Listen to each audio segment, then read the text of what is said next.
What year were you at ABC Acres? It's like 2017, 2018. That's when I took my tour at ABC Acres. So you were on site when I was there. Most likely, yeah. Because I looked up the email. It says October 28th, 2017, and I vaguely remember Tim saying, "Oh, my farm manager's name is Matt." Yep, that would have been. Yep, that was definitely me. That's really funny.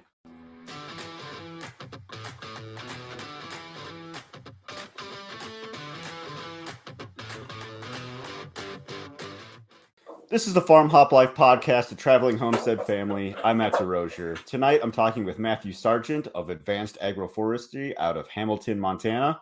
Matthew has a great Instagram posting lots of wonderful content about permaculture and regen ag. How's it going, Matt? It's Matthew, great. Matt.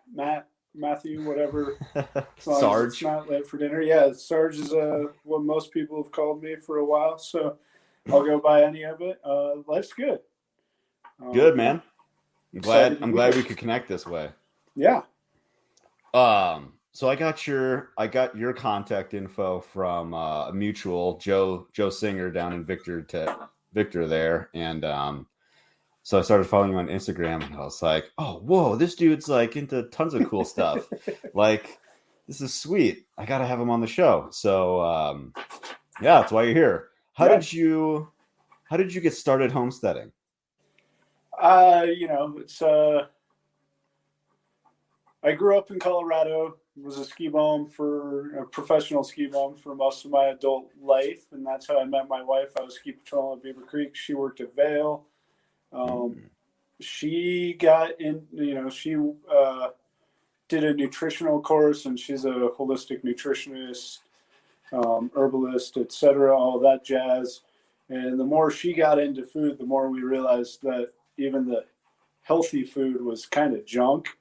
And as that transition was happening, we were getting priced out of living in Colorado. So at that point, I got hired as a estate manager in Indiana, and all of a sudden, going from 8,000 feet in Colorado, where I would try and grow tomatoes every year, but they'd be in pots, and you'd have to bring them in every night because it'd snow on the 4th of July frequently.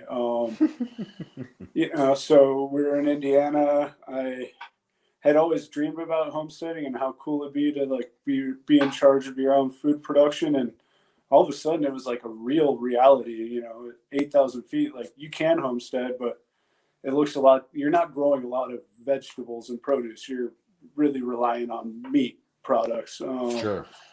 And the first year I grew tomatoes in Indiana, I had some indeterminate heirloom tomatoes that grew like 12 feet tall. I kept running out of trellising. I was like, holy crap, like this is amazing. And yeah, that's wild, dude. Yeah, it was insane. I never knew tomatoes could grow that big, but the different climates. So, that was it, and we got 10 acres in southern Indiana for what you could literally buy a parking spot for in Colorado. I believe it. Yeah, so that was the eye opener, and that's where I got introduced to permaculture. One, reading Guy's Garden, because I wanted to really get the garden dialed in, and it had a cool cover. Judge books by the cover. It does work sometimes. Sure. And I met a really interesting gentleman who was kind of a mentor of mine. I got interested by comfrey, based off of Guy's Garden, and saw a guy on Craigslist selling comfrey cuttings for like $5. And, he answered my phone call. He was like, "You want comfrey, huh? You and I are going to get along." And he had one of the coolest little urban permaculture plots I've ever seen. And I don't really do the urban thing. I'm not the most social person, but this guy had it so dialed in. And like from the street, if you didn't know plants, you wouldn't know that he was producing tons of food on this, 1/4 acre plot. Sure. And that's where I was like, okay, I've read a book. I've seen this. Let's get into it. And I just took the deep dive. I did some coursework with Mark Shepard. Whoa, that's cool. Yeah, and that's where Like like one, like personally, like on not site. yeah, it was like there was 10 of us in the class. He has his own version of a PDC. It's I've totally lost the paper. I'm not one for certificates, but it's basically his version of a PDC. He just doesn't pay whatever the Permaculture Institute is, so he can't call it permaculture. Hmm. And he focuses primarily on farm scale agroforestry practices. So it was eye opening. We did a keyline design layout for a gentleman's farm. Basically, if people want Mark to design something for them, they can fund it by having Mark teach a class there. I don't know if that's how Mark still operates, but Hmm. yeah, so it was a series of three different 3-day weekends that we visited this gentleman's property and did a whole water management layout, selected appropriate tree species, and helped define a context that, in this guy's case, led to a more silvopastoral situation than a row cropping situation. He was on a fairly steep landscape, so um, large scale crop production wasn't really on the ticket. It would have been pretty erosive. Sure. Yeah, but at that point, a lot of the no-till stuff wasn't widely available, so maybe he could get away with something at this point. But yeah, That's and amazing to be on site and like kind of like see kind of like the inner workings, like how he's thinking, like what he's thinking about, like yeah, how he's seeing the terrain and what's possible. Dude, all of that would be amazing to yeah, experience. it was pretty wild. And then What so where around was what was the location? Sorry. What so was the location for that? that farm was in Ohio, and I can't remember its name. And right at the same time, my wife and I were moving from southern Indiana to right outside of Louisville, and that's where we started our own commercial farm. So that was great. Even though it was leased land, I took everything I learned from Mark and on 12 acres did a keyline design, planted 1,200 trees, and 2.5 years Whoa. into it, lost my lease. Oh man.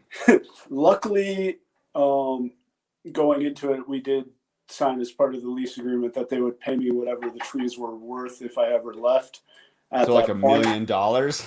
Well, they were 3-year-old trees, so they were actually at that point they were probably 4 or 5-year-old trees because I had planted them as 2-year-old bare root trees. So I didn't I didn't lose a huge investment. I've been trying to get I've reached out to everyone I know to get me pictures because I know the trees are alive, but all the pictures I get are like just garbage pictures, and I'm like, I can't share this with anyone. Like, show Right. me the tree, show me it's healthy. Like, make it so I can tell if this is one of the chestnuts or the black locust or an apple. Um, but I know they're there. I know they haven't been tended to. I just knowing the landowners that it's been Mm. totally neglected, and that's what I think is the coolest thing about these systems is if you do a good job with the design, the system's gonna survive. And Sure. this is a system that the grandkids of the owners now are going to be able to go harvest chestnuts and apples from. So I think that's awesome. It's not benefiting me, but it's benefiting someone, which is cool. Yeah. And when that fell through, that's what brought me out to Hamilton, Montana. I know you said that you've met Tim over at ABC Acres. Oh yeah, He yep. he happened to be looking for a farm manager at that time, and someone had sent me a link to it, and I was like, wait, he has bourbon red turkeys. That's what I raised. I was breeding bourbon red turkeys. He does pasture pigs. That was like my main profit, main money maker in Kentucky. And like everything I did, he was doing it just a slightly bigger scale. And I was like, okay, this should work. And we got out here, and it was a blessing in disguise because I didn't realize how much I had missed the mountains. My daughter had Sure. just been born, and there's some awesome things about Kentucky, but when I really thought about it, I was like, wait, I want my daughter to grow up being able to ski and uh, go out on the river and stuff like that. And Yeah. at this point, and knowing what's going on in the rivers, especially in the Midwest, you couldn't pay me to swim in most of those rivers with the amount of chemicals and garbage in them. So all the runoff and junk. Yeah. yeah. So that got us out here, and after a while, we ended up buying our own land, leaving ABC Acres, and we're off grid outside of Corvallis. You bought it, then you build it, and me and my daughter's correcting me. We bought the land, and then I built the house, and she and her grandma enjoy it. Oh, good. The rest of our family stayed down. Yeah. Oh, yeah. Okay. I was trying to give the summary, but yeah. So we're developing a site, and I'm loving it. It's very challenging. I mean, you're familiar with the landscape. We're in the sapphires, so we're in the sagebrush country. Luckily, there is a spring, and I've developed some terraces, and the tree systems seem to be thriving. And everything that I knew in my head should work is actually like really working. Because it's one thing to plant a tree in Kentucky and watch it thrive, but like in 30 minutes of rain, if you leave a 5-gallon bucket out, it fills up. Sure. Around here, you could leave a bucket out for a year and you're never going to get it full of water, unless it's on the roof. Precipitation's a joke around here. I'm from Minnesota, and so like if you look up the precipitation amount, it's less than half here than what it is there. So it's like 48 inches of precipitation a year in Minnesota. So like, which makes sense because I'm like, man, it is so dry here. Because I didn't like, you don't think about the climate, like at least not. I didn't. I mean, I was like late 20s when I moved here, so it's like, oh hell yeah, mountains, let's go. Yeah, and I'm like, it is damn dry out here, and it's because it's just so humid over there, and it's like 19 inches of precipitation on an average a year here, and so you'd gotta like save like every drop of water hits the ground. Like you better have a spot for it. Like it better like get collected and do something for you, because it's a commodity, I guess. Like people kill each other over water rights. As they say, whiskey's for drinking, water's for fighting. That's true. That is true. Very true. Really quick before we move on to the next question, what year were you at ABC Acres? It's 2022. I'm so bad at remember years. It would have been like 2017, 2018. That's when I took my tour at ABC Acres. So you were on site when I was there. Most likely, yeah. Because I looked up the email. It says October 28th, 2017. And I vaguely remember Tim saying, oh, my farm manager's name is Matt. Yep, that would have been, that was definitely me. That's really funny. Yeah. When I first, so that would have been like when I was first there. He ended up pawning off a lot of the farm tours on me, but at first he was, still kind of feeling me out, getting to know who I was. And when we came out for the interview, my whole family came out, and my wife is an awesome, lovely person, but she is a very socially dominant person. And after the interview, we got back to Kentucky, and he had said that his one reservation was that I seemed real quiet. But I hate it when people interrupt. It's like one of my biggest pet peeves.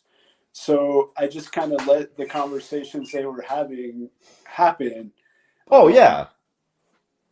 Yeah, and I just didn't want to interject. And I was like, well, I can actually be very outgoing. I just don't want to like override anyone's conversation. So I just let things be. So it all ended up working out, but I think he still thought I was, and at that point he was still really trying to like grow big on YouTube. And he was like, I need someone who's outgoing and can be on camera. And I was like, yeah, I can do that. And I didn't know anything about YouTube. And I watched some of the videos, and I'm like, man, I really should have learned how to edit, especially some of the early ones. I mean, I know I'm saying a lot right now. It's just who I am. I didn't know you could edit that stuff out. So, right.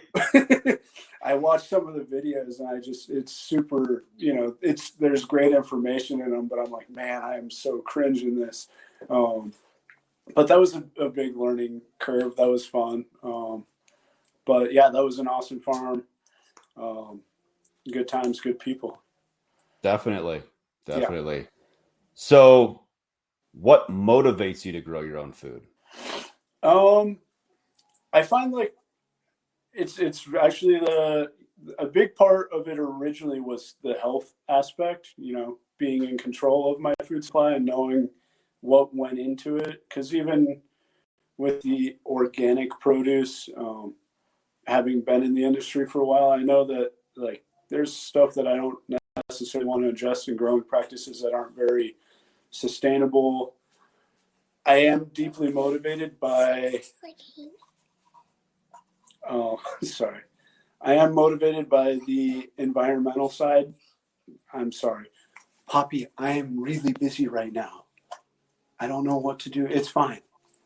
I am so sorry about that. That's okay. She got something in her bone broth and was concerned about it. So yeah, there's that interruption, right? Yep. The environmental part is a big factor, but the more I do it, the more I grow my own food, the more I find that it's really about liberty. Because if I can produce my own food, fiber, fuel, and medicine, and I have a secure location, it's a lot harder for anyone to, starve me out or force me to do something. I know that seems kind of strange, but the responsibility is incredibly liberating, if that makes sense. Oh, definitely. Yep. So yeah. Yeah, when you're hungry and your kids are hungry, you're going to do anything to,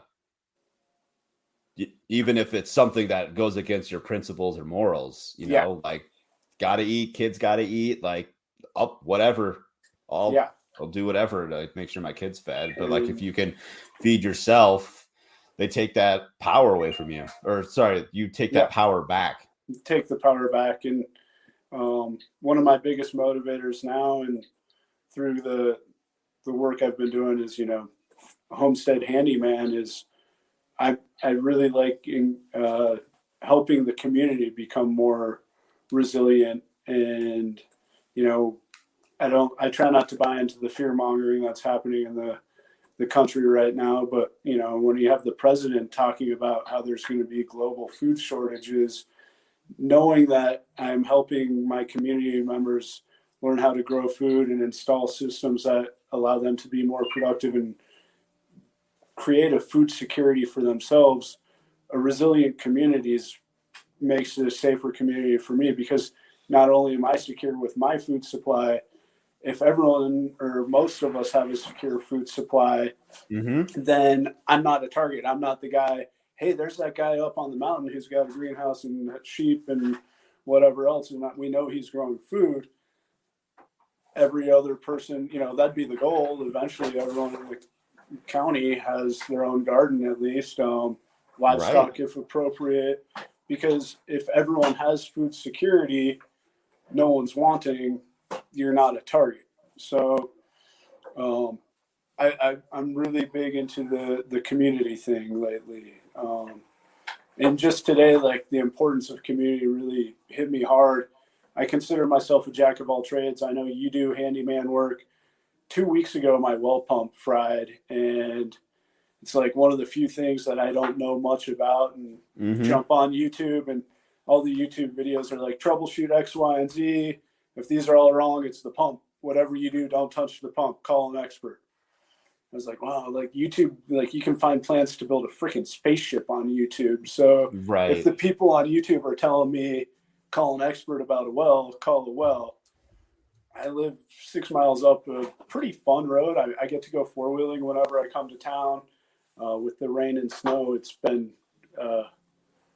either really fun or really miserable. I was wondering, sorry to interrupt, but like there's a lot of pictures where like it's pictures of like your tires just caked in mud. I'm like, is this dude just dicking around all day? Like, what is he?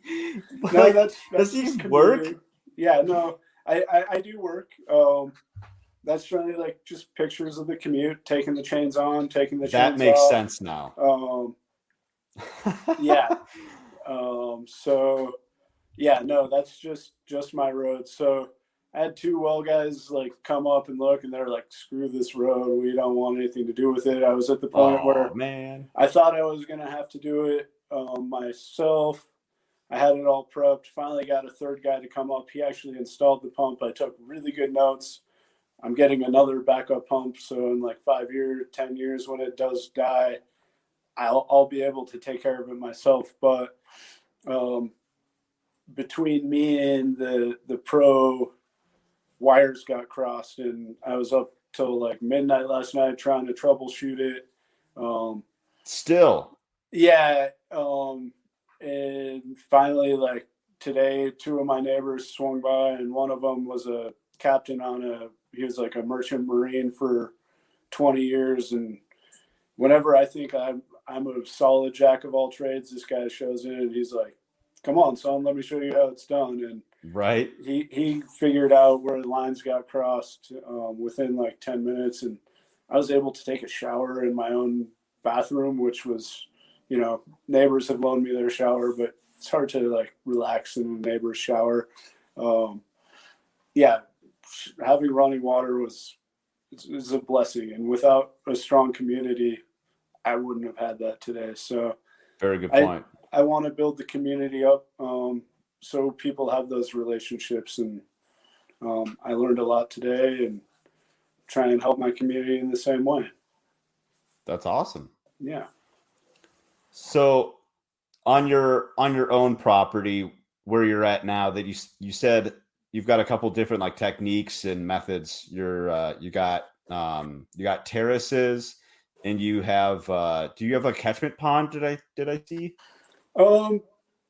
There's yes and no. So we are coming into our fourth summer on the property, and the plan and the layout has been there basically since we made an offer on the property. I knew what the long-term goal was. That said, my in-laws invested in the land with us.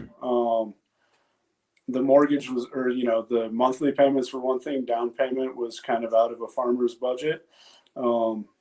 So they invested with us, and originally the plan was they were going to live in the house that was on the property, and my wife, daughter, and I were going to erect a teepee or a yurt on a platform and call that home. Yeah. My father-in-law started looking up. He didn't even know what a yurt was. He started looking up yurts, and he found these. I hate that he calls it a yurt because it's a freaking roundhouse. But he found these wooden yurts. And he was like, "No, I want to live in the yurt now." And so he was like, "Can you build this for me?" And I said, "Yeah, sure. I've framed, I've built, I can do this." And he went ahead and ordered it, and it was a pre-assembled thing, wall panels and whatnot. I actually think it would have been way faster to just get the materials on site and build from the ground up. But I did that while working full-time at various greenhouses. Did a stint at Lifeline Dairy making cheese. Oh, cool. So I was working full-time while building that house, and that really kind of slowed down some of the more growing things that I would rather have done. So the first summer we installed some terraces that utilize the spring. It flows year round. And part of the terrace system has some ponds. They support goldfish, but they're really overgrown puddles. And then I installed some swales in one of the pastures last year. We'll be planting those out this year. But yeah, there was, it was originally a 5-year plan. The yurt took way longer to build than I expected. While trying to work full time. I mean, you can imagine building a house from the ground up largely by yourself. I was able to get neighbors for some of the heavy lifting, but And then as cool as it looks, I really can't recommend anyone build a roundhouse. There's a reason most houses are square. Almost everything became just that much harder. You look at the flooring, every 2 feet on the, laminate floor, I was having to change angle cuts where it butts up against the wall. Just everything was that much harder. So it was a slower process than I want, but we have systems in place and systems to install. And now that house has been done, I'm kind of hitting the ground running on getting the rest of those systems fully implemented as budget allows. You got to look at your context. Right. Everyone thinks handymen make good money, but it's, as it's not. I'm not laughing all the way to the bank. And then you take a week off because you're trying to figure out your well. But that's the joy of being self-employed. I am able to do that. Right. So, it allows me to prioritize my family. That's huge. Yeah. Huge importance. Yeah.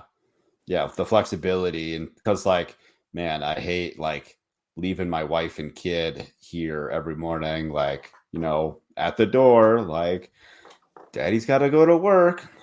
Yeah. I don't yes, I have to. This isn't a choice. Yeah.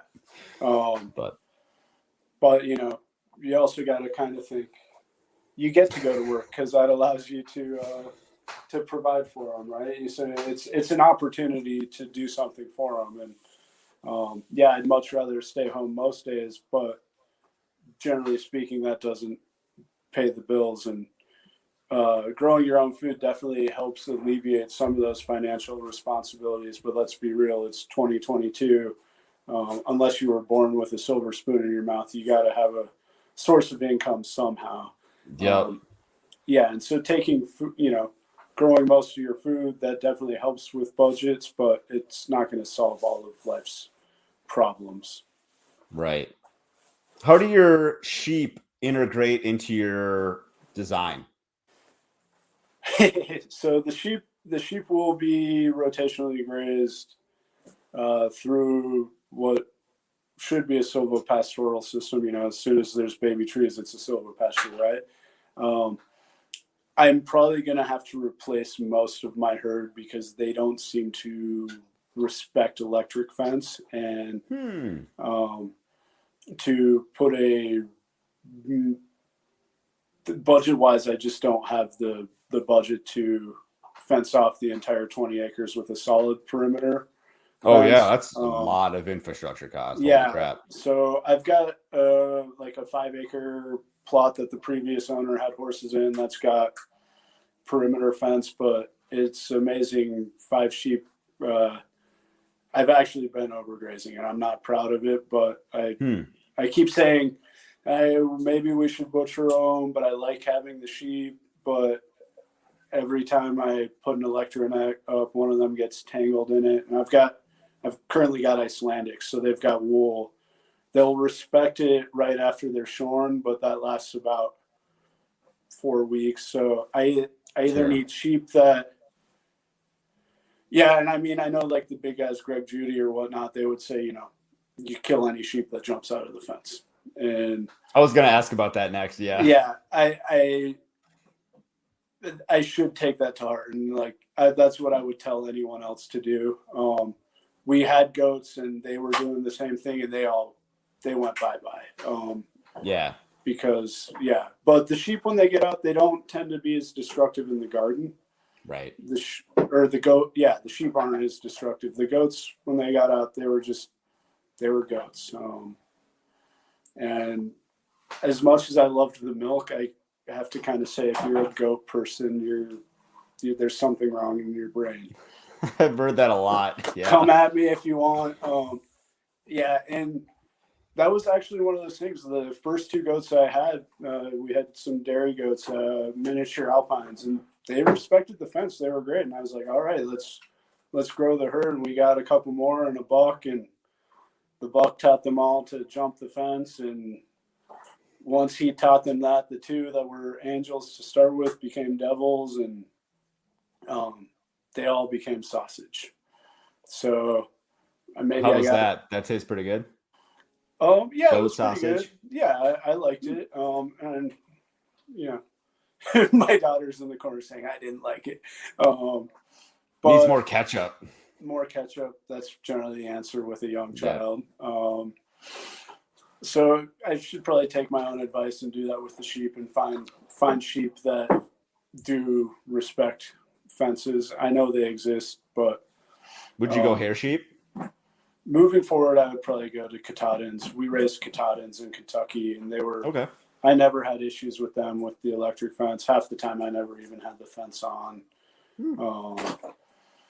But it is also that was also, you know, I was a lot better about a daily rotation. But that was like my job then, whereas now it's like my hobby, right? So especially like I probably should have waited to get sheep until the house was done, and we got on the land and we're like, we want the lifestyle we've had, and we're going to build a house at the same time. And you know, I've got my in-laws like living in the house with us, wanting their own house. So if I'm, you know, messing around chasing sheep or whatnot, my mother-in-law is like staring at me like, come on, get that hammer. Yeah, so I probably should have just grabbed the hammer and taken care of the sheep, but and then people are going to be like, oh, he's so cruel. I would never hit a sheep with a hammer. More than once. Yeah. If it takes 2 hits, you're cruel. Right.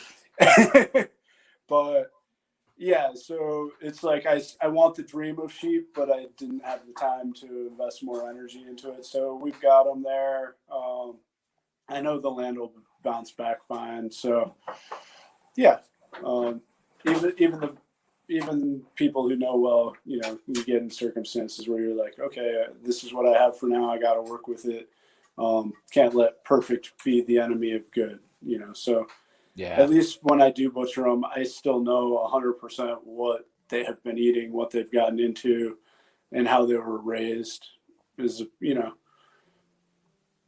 opposed to anything I would buy at the store. So, and that's, you know, where it all started. You know, we wanted not only the food security, but the food safety.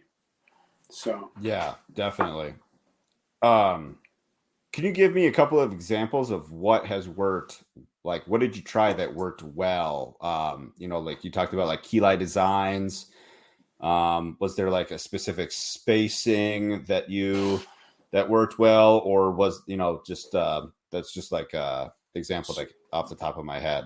Okay, so what has worked really well for us on our property is the terrace system combined with trees, and yeah, they're all still, most of them are young trees. That and the introduction of fungus on the landscape, because like I said, I'm in the sagebrush country.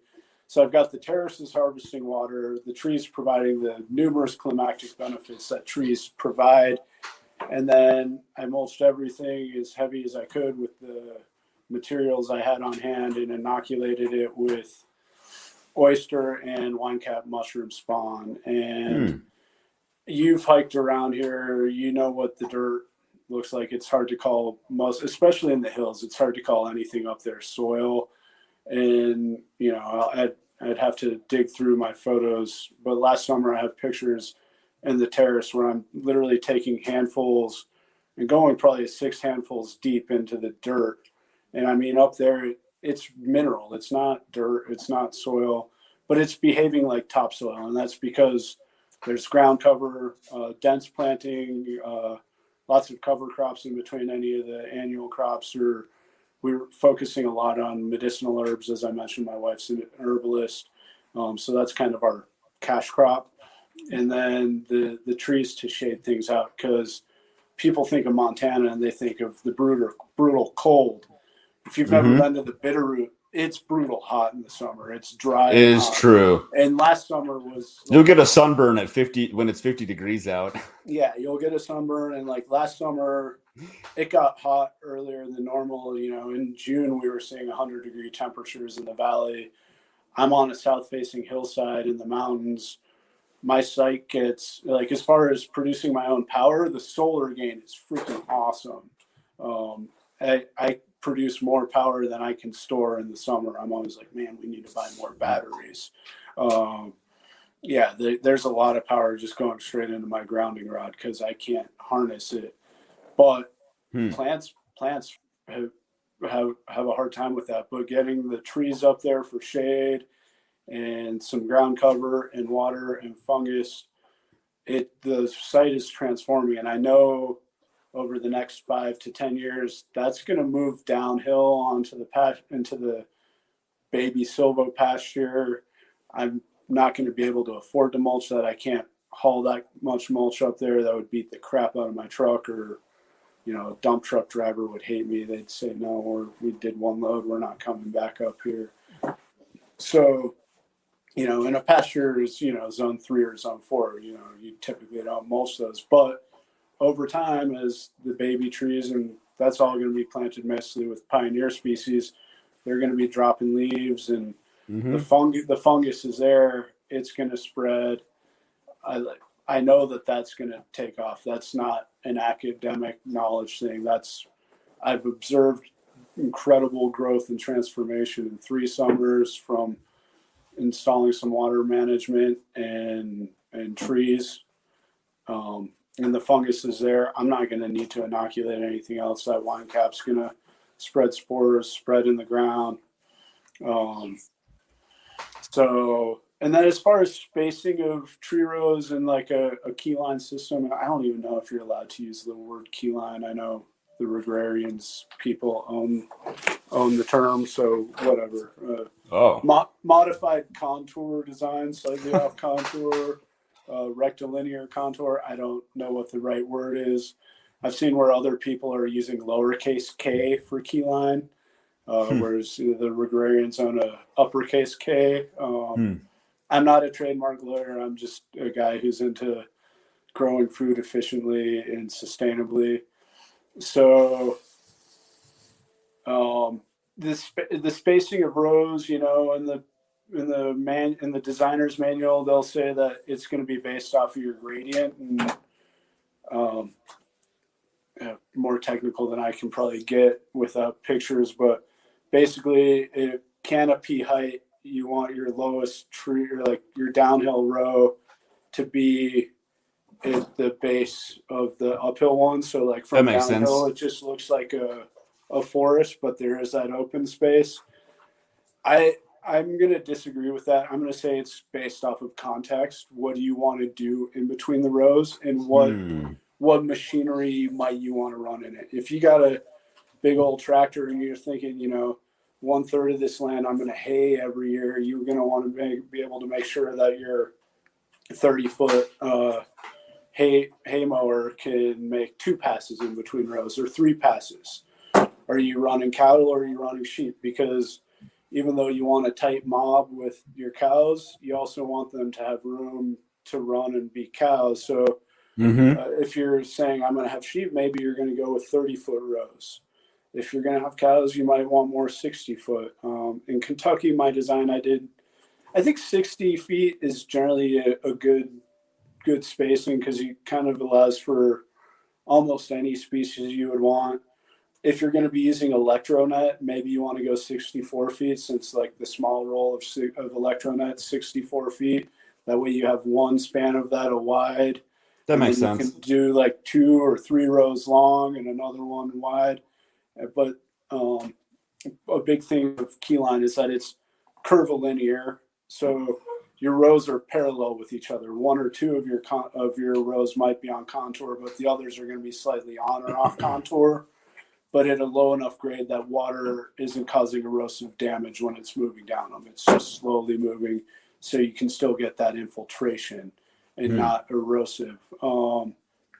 So it's so context based. It's hard to say 10-foot rows, 20-foot rows.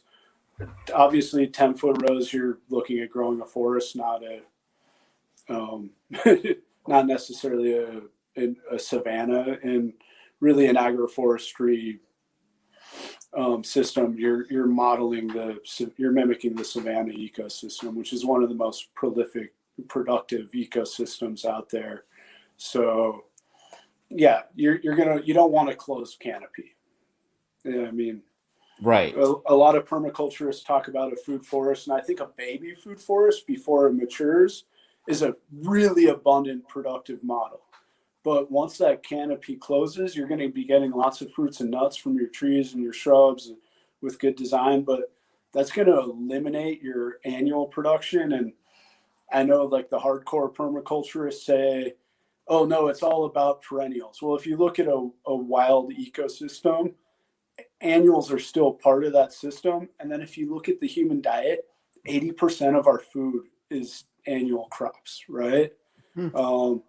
And yeah, I love the idea of radically changing the human diet. I know Mark Shepard's big thing was like, well, anything we make with, corn, we can make with hazelnuts, and anything we make with beans, we could make with chestnuts.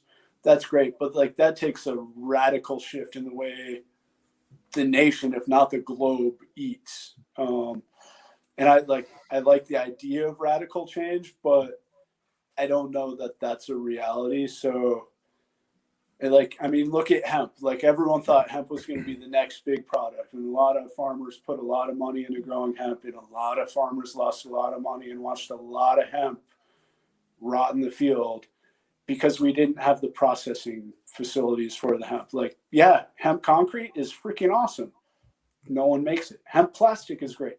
No one makes it. So I feel like there's other like things at play there, like lobbyists and whatnot, like so they don't have like disruptors to the order of things, but to the current paradigm. And I don't like along those lines. I don't know if you've ever met him or crossed his paths. There's a guy that lives in Darby who owns the patent on mixed alcohol fuels. BioRoot Energy is his company's name, J-Tubes. He's a really interesting guy. And he basically he has this system design where like he can basically like in his perfect world, he would set up refineries at landfills because there's already a system to get trash to a landfill. But everything in your trash can be pushed through this refinery.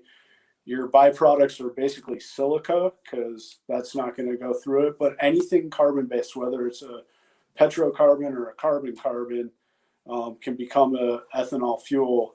And he's given me some of this fuel. You can run it in a gasoline engine or a diesel engine. You get better MPG. It's cleaner burning. He can't make headway with anywhere. And you'd think this would be a technology our country would be like jumping on. Like, we have trash. We're really good at making trash, right? The best. Why not make gasoline out of it? And you can send it through existing infrastructure. Like you don't have to change the pipelines. You don't have to change, like if a gas station wanted it, they could put it in their diesel tank. They could put it in their gas tank. Like they don't have to change their infrastructure. Could you imagine Bitterroot Disposal not having to haul their semis up to Missoula every day, to dump at the landfill there? Or even if they took it to Missoula and at the landfill there was a refinery and then they just had a gas truck bringing it back from Missoula, it'd be a hell of a lot shorter drive than wherever they're bringing it from now. But because of the oil lobbyists and everything, he's had offers for buyouts of the patent, but he wants to control the technology. I can't say that I blame him. But Exxon, BP, etc., they're like, this is a huge threat to us. Like this guy can take a waste stream, which is generally a lot cheaper, and turn it into what we produce, and we have to go drill in the Arctic or the ocean, and we have all these OSHA requirements and environmental requirements, and he's got some of the same environmental requirements, getting engineered spec'd out of one of his refineries. He told me it was like almost $1 billion. So even though there's like the tire pile in Anaconda, they want him to put a refinery there. He's like, I can't raise the startup capital to build this infrastructure. Help us, Elon Musk. Help us. Yeah, well, and then the weird thing is, did you know the Missoula landfill is owned by a certain William Gates? I did not know that. Yeah, and they That's weird. They won't talk to Jay about his technology. This is the little Hi. one. Oh, she's hiding. There she is. Hello. Hi. Say hi. Hi. So That's funny. yeah, we totally sidetracked off of food, but it's a very permaculture friendly conversation because fuel is like, let's face it, like modern Americans, we're addicted to petroleum. Like And garbage. Yeah, petroleum and garbage. And like I try and be super mindful of it, but yeah, I think about like, okay, what if, you know, it is the end of the world, or, you know, this Ukraine thing is World War III and gas becomes $20 a gallon, or, you know, diesel's 25. Like I'm on the hill. Like I'm going to town once a month. You know, so like, yeah, that would be like a massive, like if you were to say there's no more gasoline tomorrow, our country's in the dumpster, like immediately.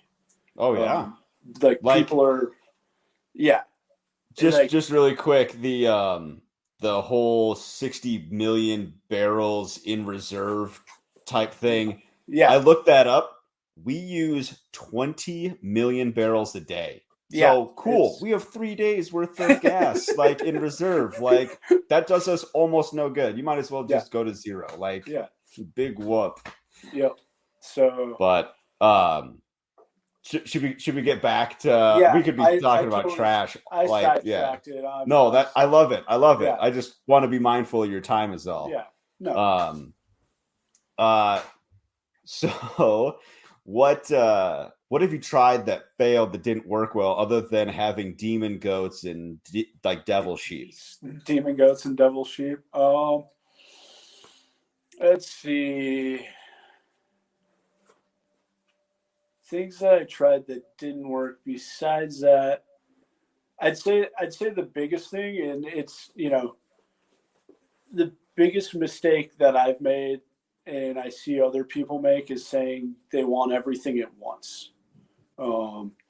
And it's such like a human thing to do. Like, I want the whole permaculture homestead. I want it all integrated. I want this sweet setup where the chickens are doing whatever.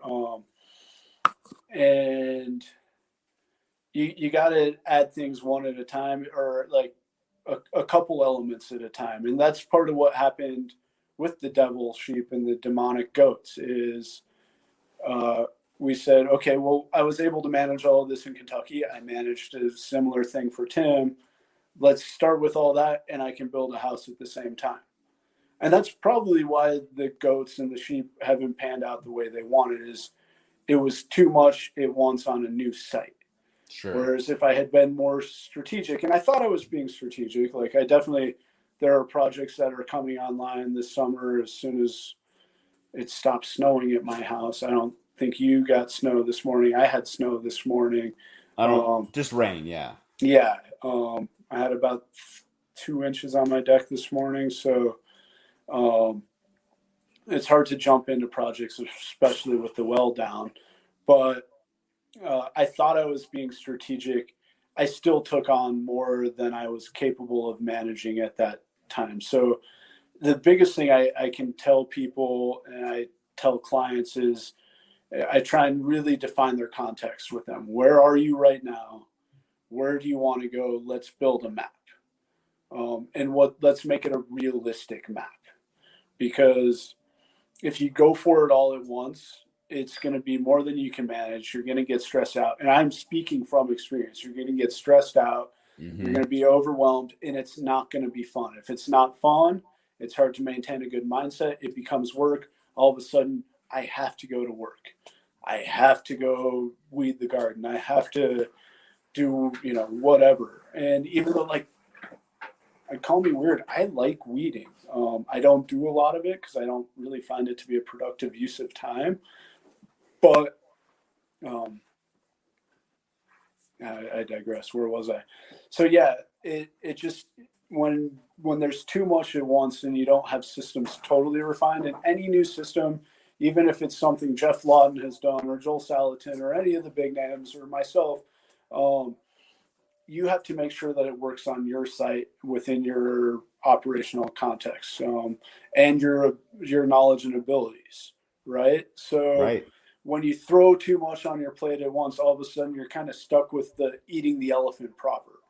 I don't know if you're familiar with it, but like, how do you eat an elephant? One bite at a time. If you say, I have to eat this whole elephant, no one can eat an entire elephant. Right. If you say, okay, we're going to eat this elephant one bite at a day, you know, assuming it's preserved or something, so you're not eating rotten elephant. I'm sure that's horrible. I'm kind of sick to my stomach just thinking about like hyenas do it. Yeah, well, they have a specific gut adaptation that I lack. I don't know about you.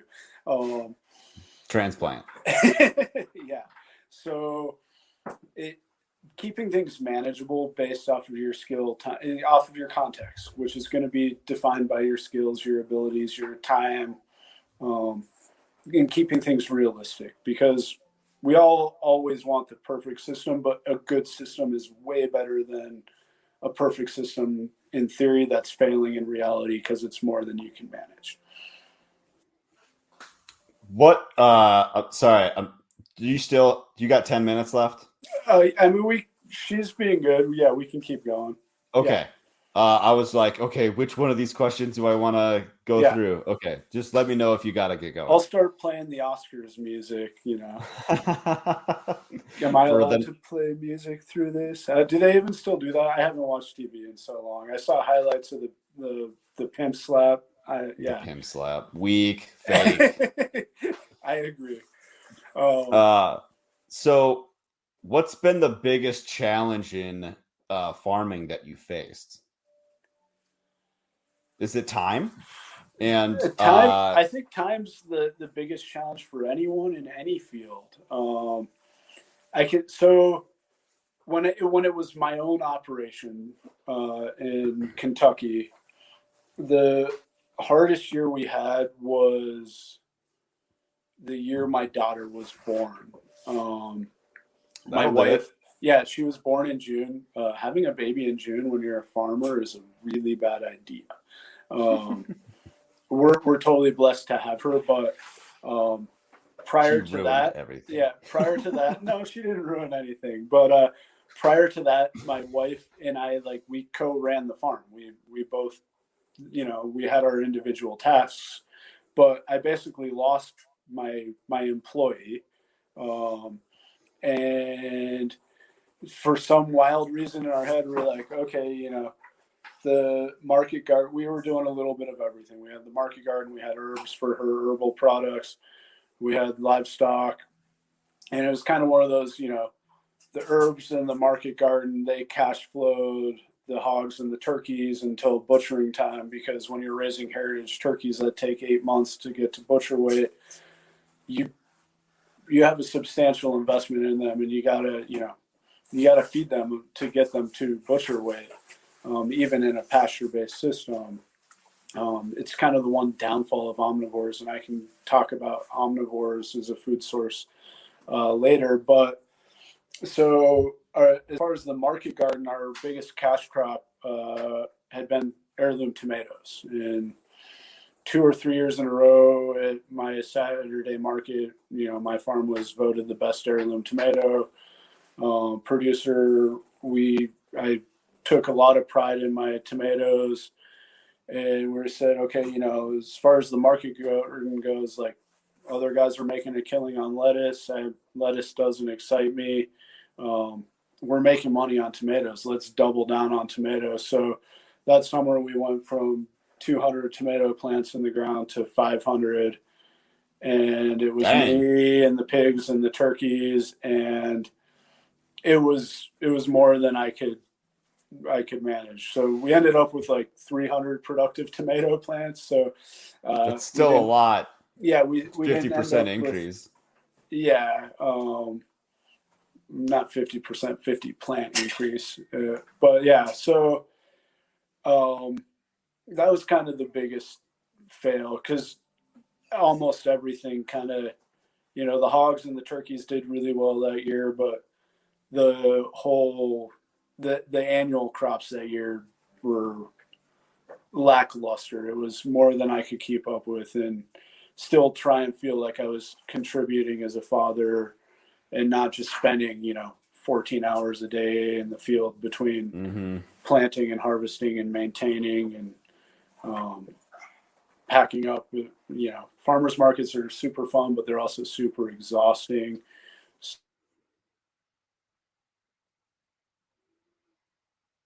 We lost your audio. Yeah. There you go. I can hear you. Sorry about that. My wife called, so I'm probably going to have to wrap up soon. That means she's off work. But okay.